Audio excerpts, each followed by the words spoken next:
Поента со професор доктор Тања Каракамишева. Емисија за новите вредности во правото, политиката и општеството, глобално и локално, емисија за новите трендови во современото живење. Вторник од 17 до 18 часот на Радио Слободна Македонија. Добар ден и добродојдовте во последната емисија Поента за оваа 2015 година. Јас популарно ја нарекувам година на бомбите на Заев. Бидејќи така, дефинитивно ќе остане запаметена оваа 2015 година што изминува. Криминално стекнатите телефонски разговори, ставени во политичката торба на СДСМ, секако за отворање на големиот сон на раководството на СДСМ, за отворање на големата врата за освојување на политичката власт.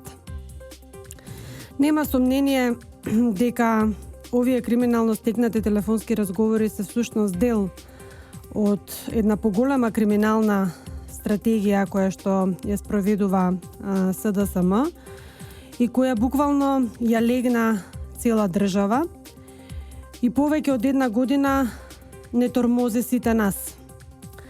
Ја тормози државата, ги тормози граѓаните, не малтретира и ја вади душата на државата.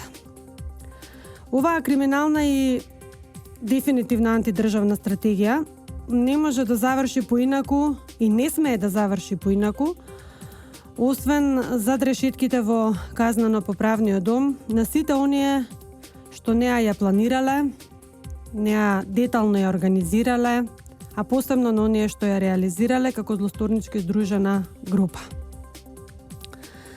На крајот на годината, кога ова политичко клопче дефинитивно се одмота и многу од работите станаа јасни, природно си дојде и описот на годината. Па така 2015 година јас ја опишувам не само како година на бомбите на Заев, туку како година во која државата беше буквално киднапирана од СДСМ и од партиското раководство на оваа партија, а ние граѓаните и целиот систем, македонски систем, правен, политички, економски, бевме нивни класични заложници. И не дека заложничката драма се заврши, напротив, таа се уште трае, но сега барем на крајот на годината сликата е далеку почиста од она на самиот почеток на годината. Заложничката драма има тенденција сериозно да се префрли во наредната 2016 година, поради фактот што еве гледаме СДСМ цело време тактизира и бега од изборно соочување, бега од соочување со граѓаните. Свесни дека рейтингот им е очаен, а поддршката од граѓаните на ниво кое ниту една опозицијска партија не го посакува, СДСМ свесно и намерно ќе направи се изборите кои согласно договорот од пржино, но веќе рокот или датумот е утврден во неколку закони, ќе направат се изборите да не се одржат. Едноставно да не се исполни ветениот збор пред граѓаните, ако може да се излаже уште еднаш, како и за се досега. Во Република Македонија опозицијата спроведува класична Ал Капоне политика. Политика која е спротивна на разумните и нормалните принципи и правила, врз кои што се заснова демократијата и демократското владење.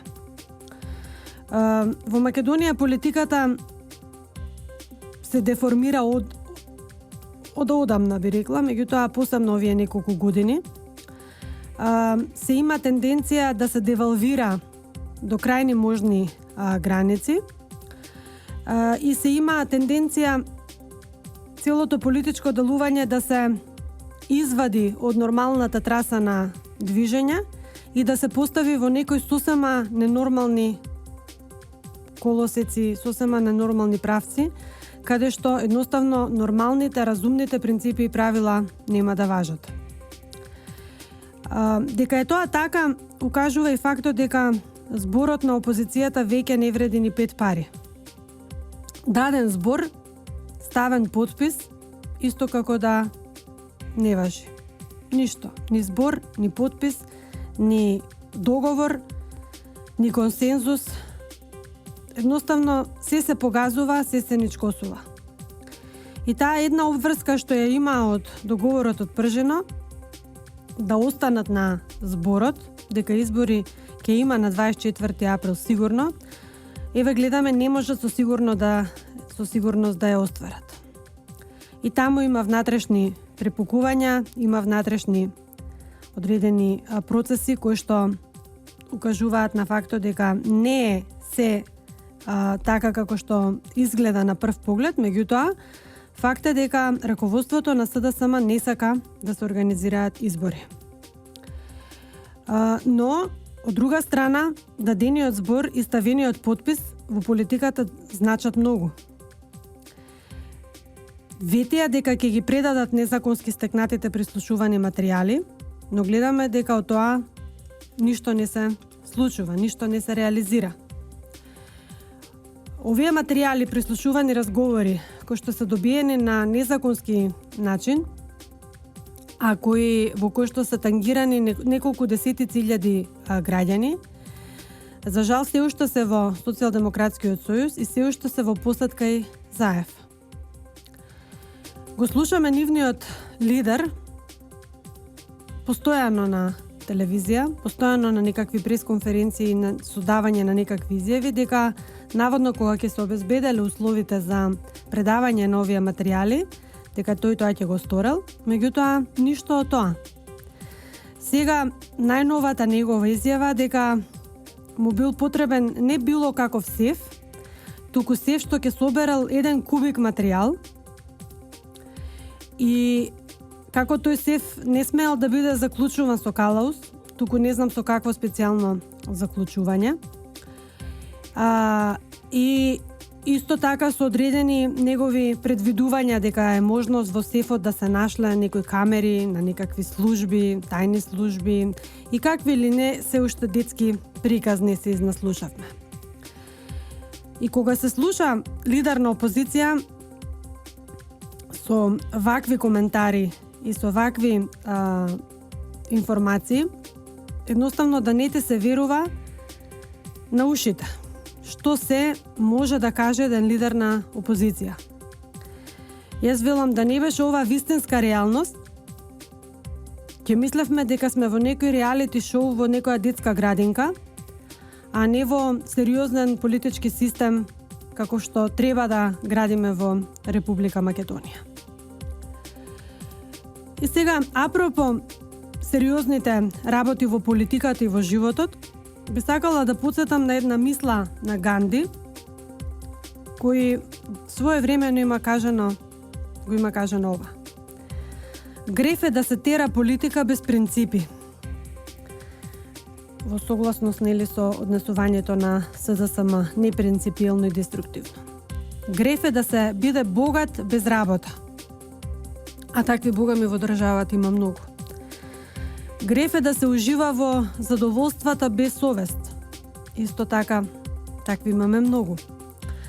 Греф е да се има знаење без карактер. Греф е да се има наука без хуманост. Греф е да се работи без одрекување. Зошто ја одбрав оваа мисла на Ганди? Затоа што мислам дека најмногу одговара на нашево денешно време и во политиката, но и во многу други сфери. Еве, например, греф е да се има знаење без карактер. Чабе вие да имате знаење ако сте карактер нула? Или греф е да се има наука без хуманост? Греф е да се биде голем научник без да се биде човек во душата? Или греф е да се тера политика без принципи? Тоа навистина е голем греф. Голем греф за сите. Во овој контекст би сакала да ја споменам и мислата на познатиот Фулер, американски архитект, системски теоретичар, автор, дизајнер и иноватор, попознат во јавноста како втор светски председател на Менса.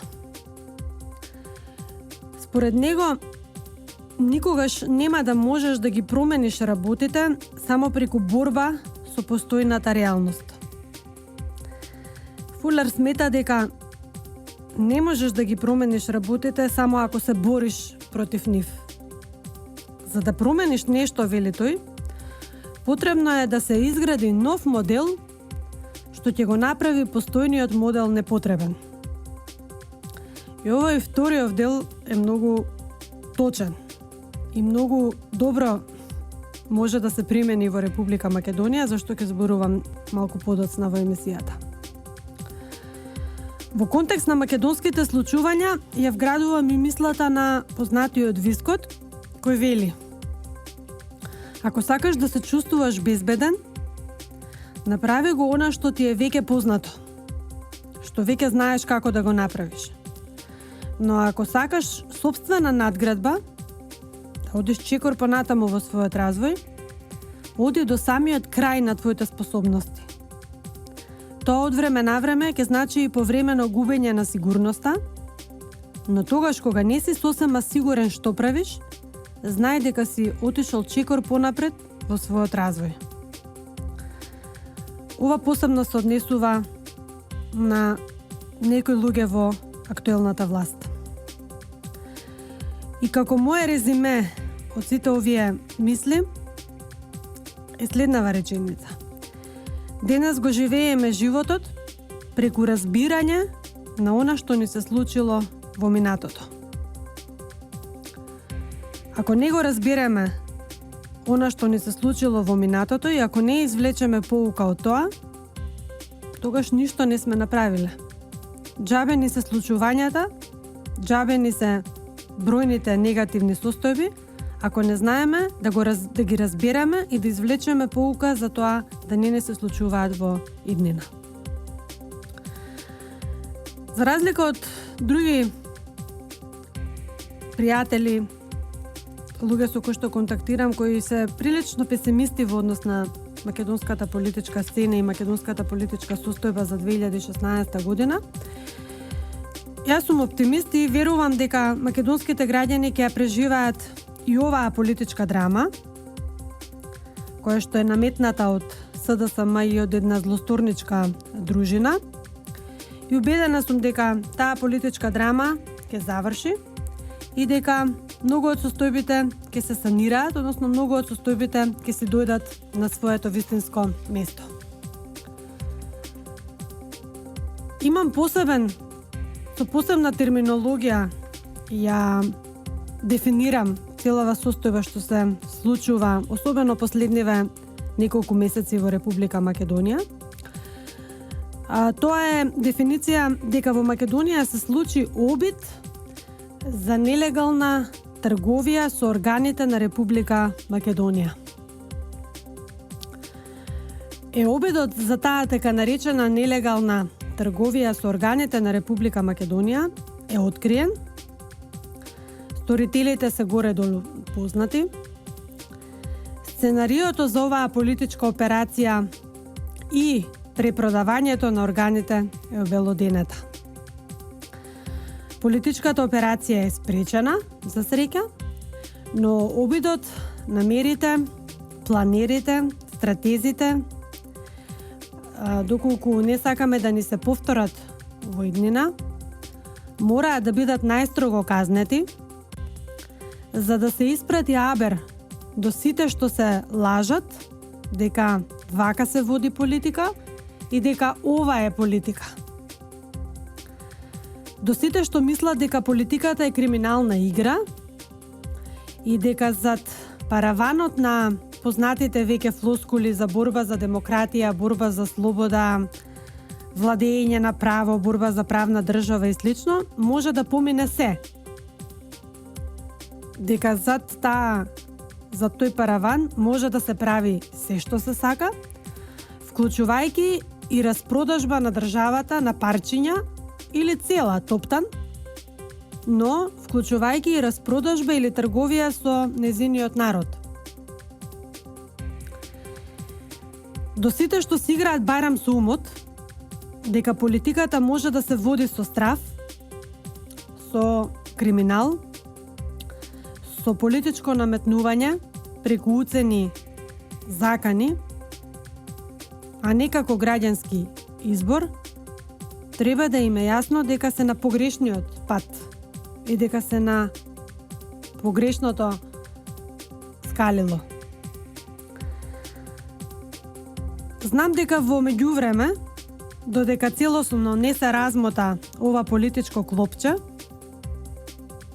потешко ќе ни оди со условно варењето на состојките од оваа политичка храна што ни ја сервираа како нужност, но народот вели правдината забавува, ама не заборава.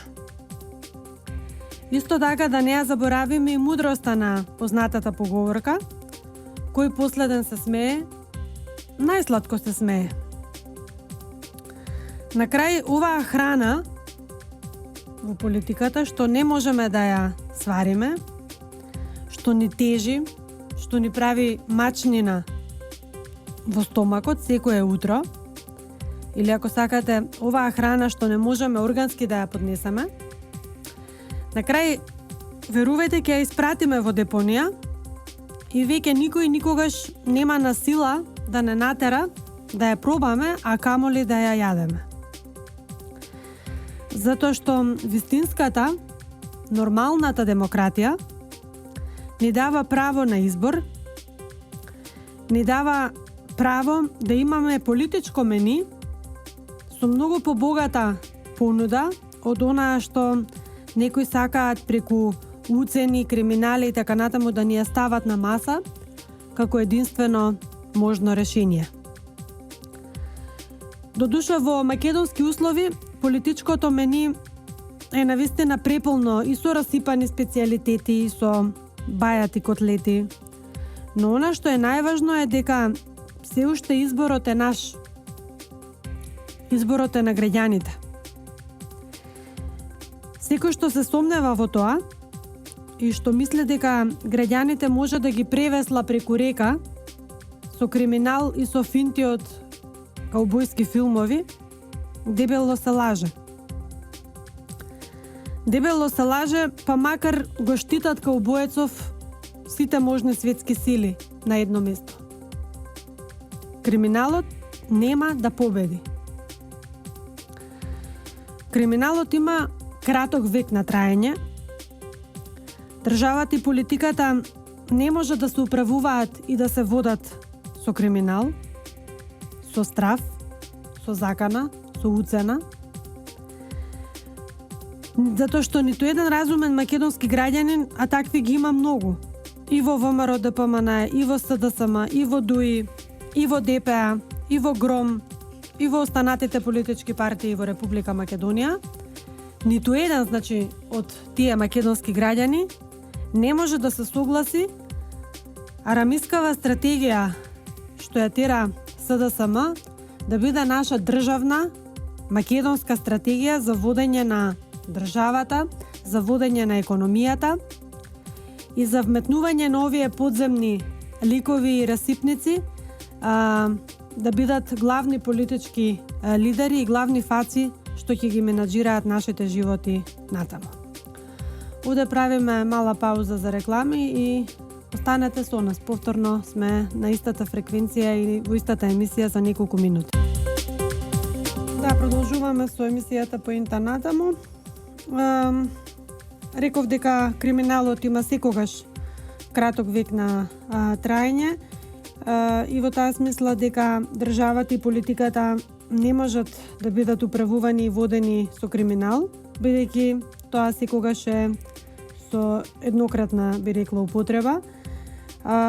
Ниту еден разумен граѓанин не може да се согласи со тоа расипници да бидат главни политички лидери, главни фаци што ќе ги менаџираат нашите животи натаму.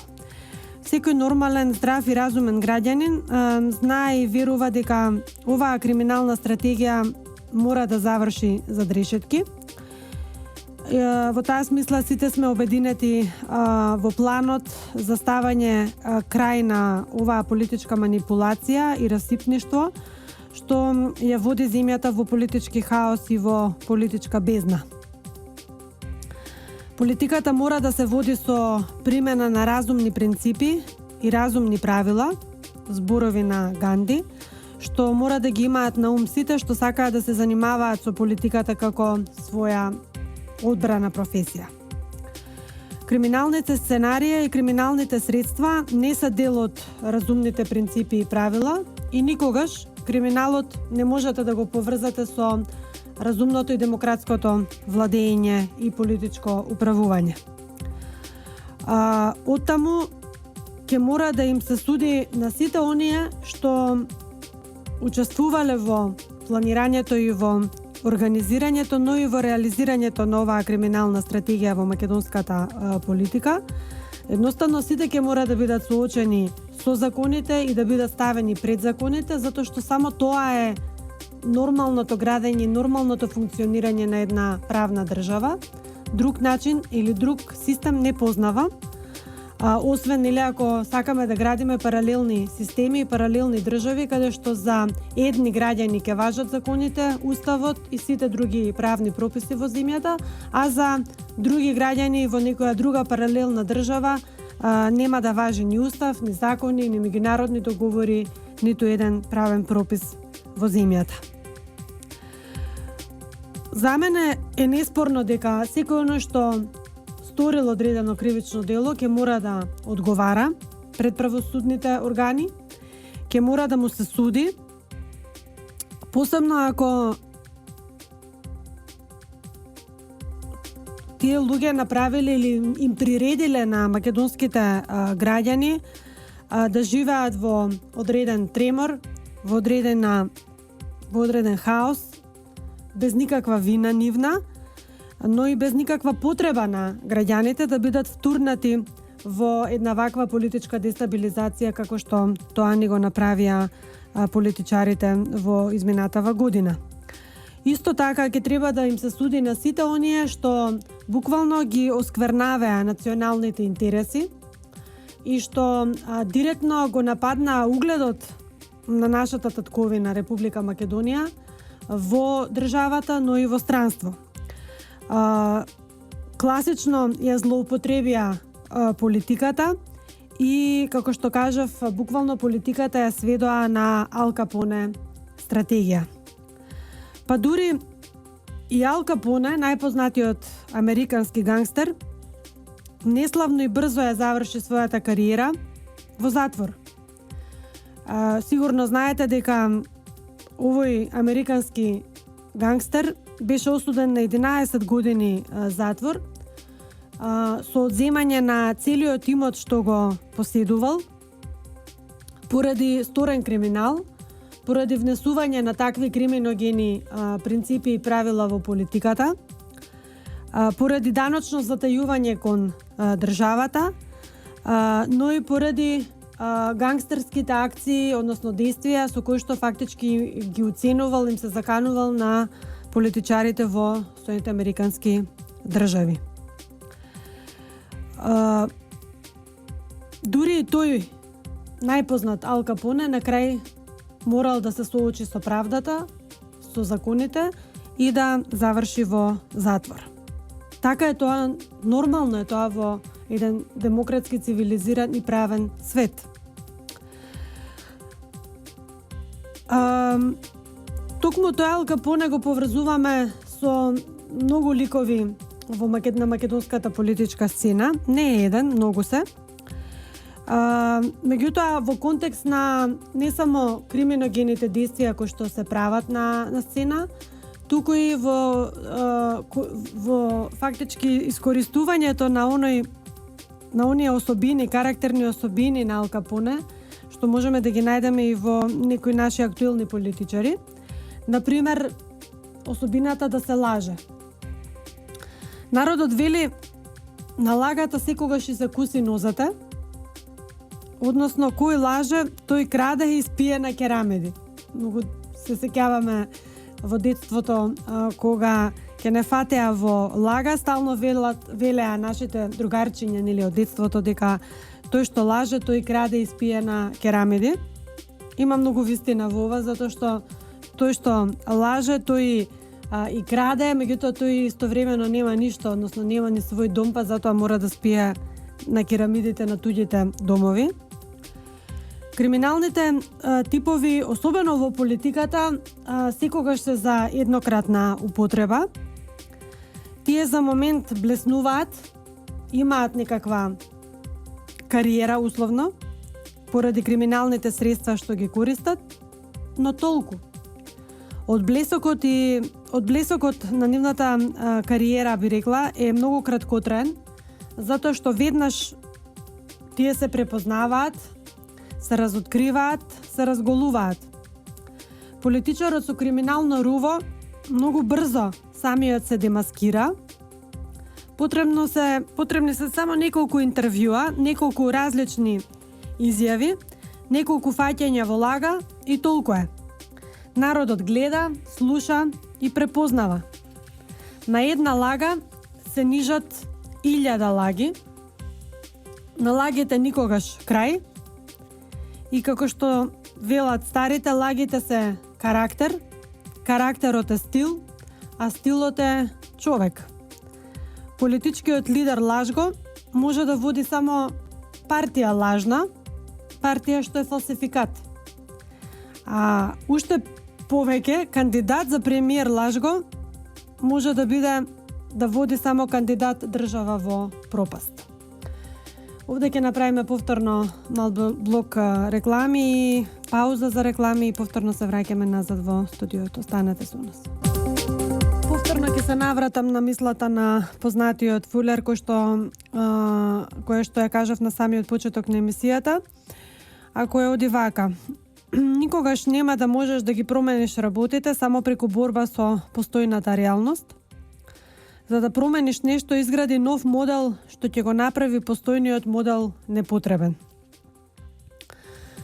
Или во македонскиот случај, наместо трошење политичка енергија во борба со постојната реалност, борба нели со криминалци, криминогени подземни структури, домашни, странски, политичарите треба да изградат нов политички модел на вредности во политиката, но и нов модел на вредности во политичкото лидерство.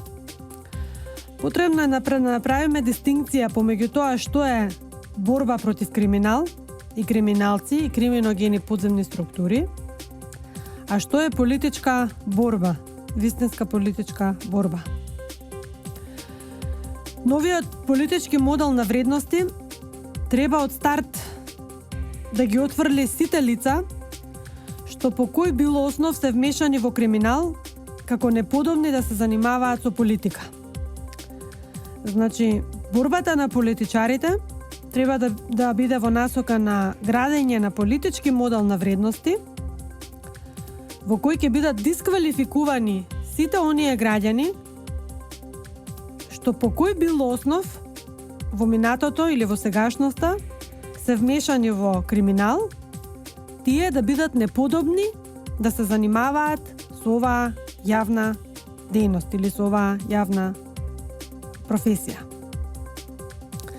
Само така, јасно ќе се оддели, ќе се направи разграничување што е борба против криминалци и криминал и кој треба да ја води таа борба, а што е политичка борба, борба каде што треба да бидат доминантни идеите, политичките програми, визиите, стратегиите за развој и за иднината на земјата и на граѓаните.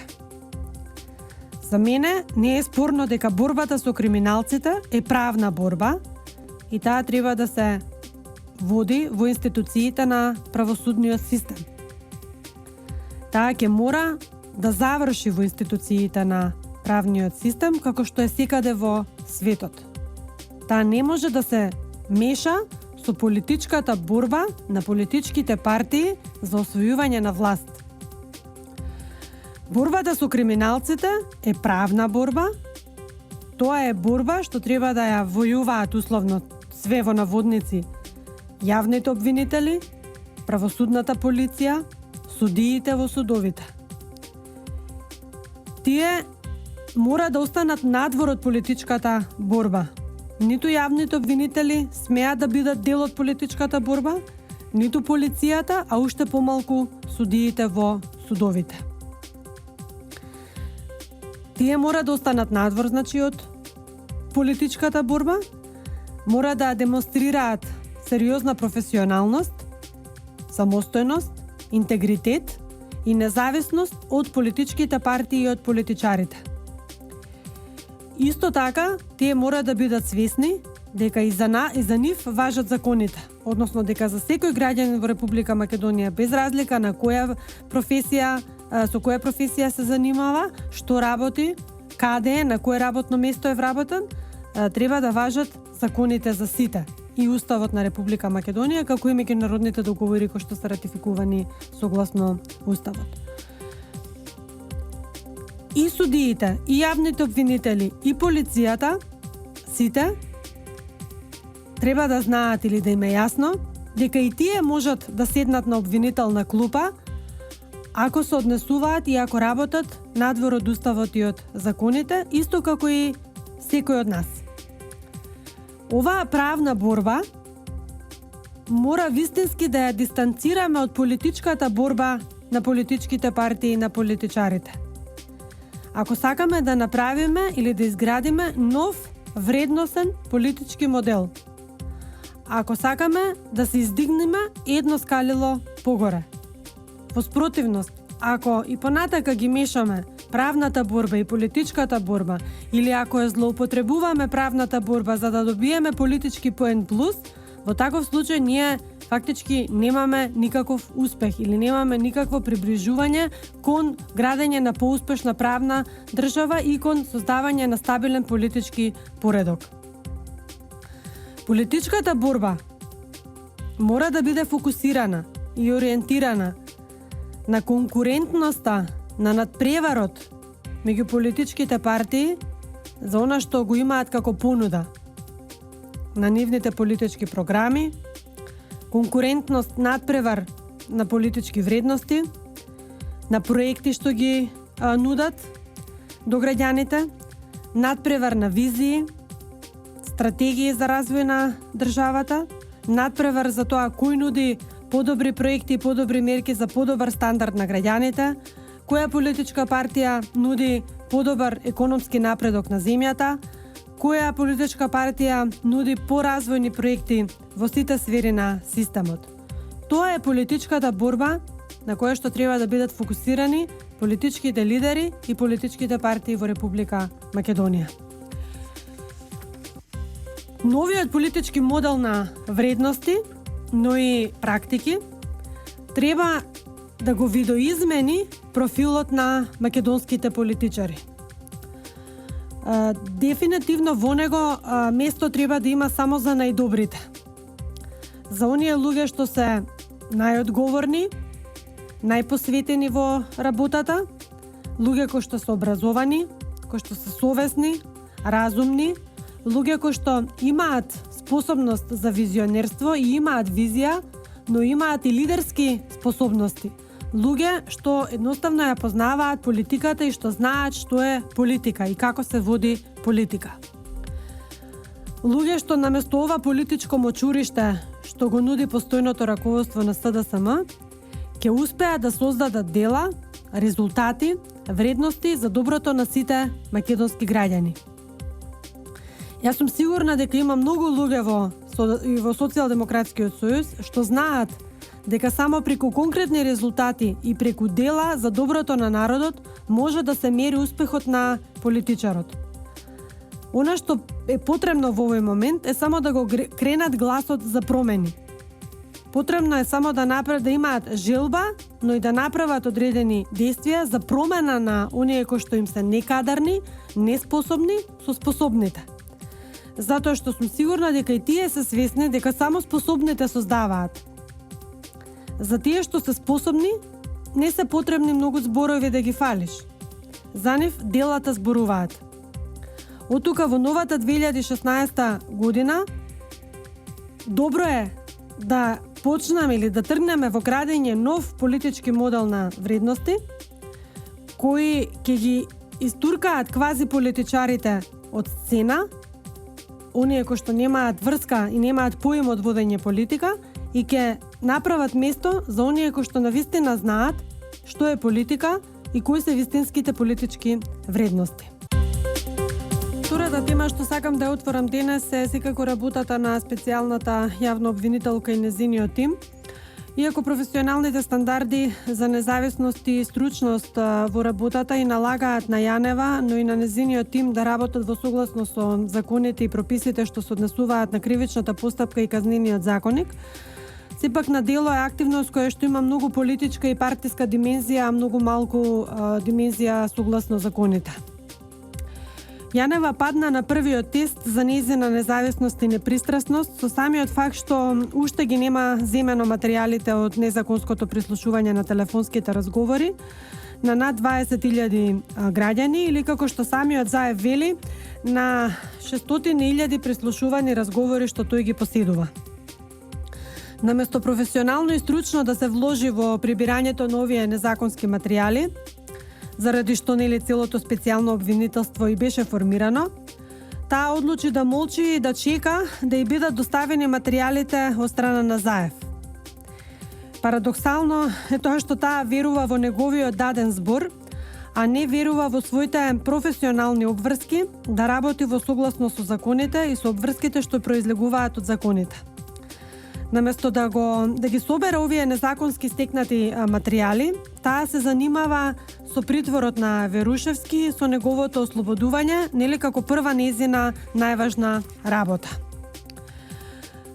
Јанева и незиниот тим не смееја да донесат одлука за пуштање на Верушевски од притвор, пред се поради тежината на неговото обвинение. Правните експерти знаат дека куќен притвор може да се одреди само за полесни обвиненија, за полесни дела каде што не постои опасност од влијание врз сведоци и воопшто опасност да се даде психолошка предност на обвинетиот кој што е обвинет за едно од најтешките кривични дела против државата, тоа е шпионажа. Ваквото постапување на Јанева секако дека психолошки ќе влијае и на сите обвинети во фабриката за афери, каде што веќе се најдени 70.000 незаконски прислушувани телефонски разговори, а за кој Заев тврдеше дека само тој ги поседува, а гледаме дека не е тоа така. Од истрагата се виде дека во фабриката делувала злосторнички здружена група, за која постојат сериозни докази дека се сторители на повеќе казневи дела. Посебно е сериозна тежината на последните докази, на најдени 120.000 податоци на граѓани со име и презиме и матични броеви, што требале да бидат искористени за издавање на фалсификувани лични карти. Оваа фрапантна бројка можеше да остави невидени правни последици врз системот, доколку целата акција не беше откриена. Истрагата натаму ќе покаже во кој обем и за какви цели оваа група можела да има конкретни релации со партиското раководство на СДСМ.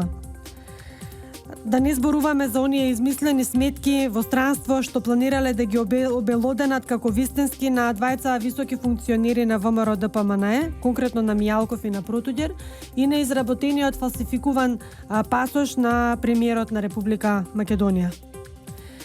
Денес сите политички партии, освен се разбира СДСМ, дале согласност на предлогот на пратеничката група на ВМРО ДПМНЕ да се формира анкетна комисија во Собранието за фабриката за афери. Пратеничката група на СДСМ веднаш по објавување на идејата за формирање на анкетна комисија, каде што нели се фалсификувале лични карти, пасоши, банкарски сметки и слично, преку пратеникот Чилегов известија дека нема да дадат поддршка да се формира ваква комисија.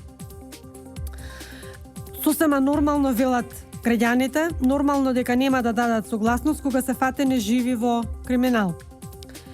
Сигурно нема да си пукаат во глава самите, но она што е интересно е Шилегов повторно извртува целата состојба во полза на СДСМ, што не изненадува, ниту пак чуди, и ја нарекува целава оваа реалност ефтин пропагандистички трик на власта.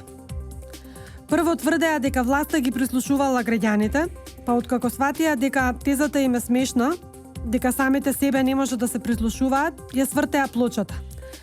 Сега фатени на дело тврдат дека фабриката е дело на власта, а дека тие наводно ја открија оваа фабрика преку пресконференцијата на нивниот министер, иако вистината е сосема поинаква.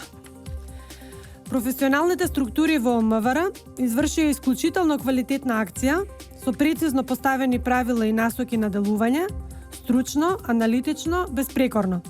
Оваа акција е најдобар пример и за специјалното јавно обвинителство и на Јанева, како треба да се работи професионално и одговорно, и како се бори професионално против организираниот криминал, а во одбрана на интересите на граѓаните и на Република Македонија. Јанева досега мораше да работи во согласно со член 196 од Законот за кривичната постапка во однос на прибирањето на прислушуваните телефонски разговори што ги поседува Заев, а сега веќе се наоѓаат во посети на трети лица, со привремено одземање на предмети по службена должност, кога постои опасност од одлагање и за кои постојат основи за сомневање дека се предмети на кривично дело, а посебно во врска со член 194 став 4 алинеја 2, каде се вели дека претресот или привременото одземање може да се случи и без претходно предавање на наредба од суд, без претходна покана за предавање на лице или предмети, ако е нужно, при сомневање дека е сторено тешко кривично дело, како што е во случајов што го сторила група или злосторничко здружение. Таа мораше да постапи согласно овој член на идентичен начин како што незините колеги од редовното јавно обвинителство постапија во случајот со фабриката за афери. Ова и беше една добра лекција на Јанева за тоа како треба професионално и одговорно да постапува еден професионален јавен обвинител. Одредбите од Законот за кривичната постапка по однос на обезбедување и одземање на предмети кои што се стекнати на незаконски начин се многу јасни и прецизни, па оттаму се уште не можеме да утврдиме во чив интерес и за какви мотиви собирањето на прислушуваните телефонски материјали Јанева одлучи да го комплицира и да го одолговлекува. Таа ќе мора сепак да ја објасни на македонската јавност зошто одбра да го чека Заев доброволно да ја ги предаде разговорите, кога таа е формирана пред се за оваа цел да ги истражи незаконски прослушуваните разговори. Исто така, таа ќе мора да ми одговори пред македонската поширока јавност за тоа зошто токму овој потек го направи, за да може да се оправда својата работа, но и милионскиот буџет од нашите државни пари кои што ние ги како граѓани ги даваме фактички во таа државна каса. Полека морам да се одјавувам, тоа ме советуваат од режијата.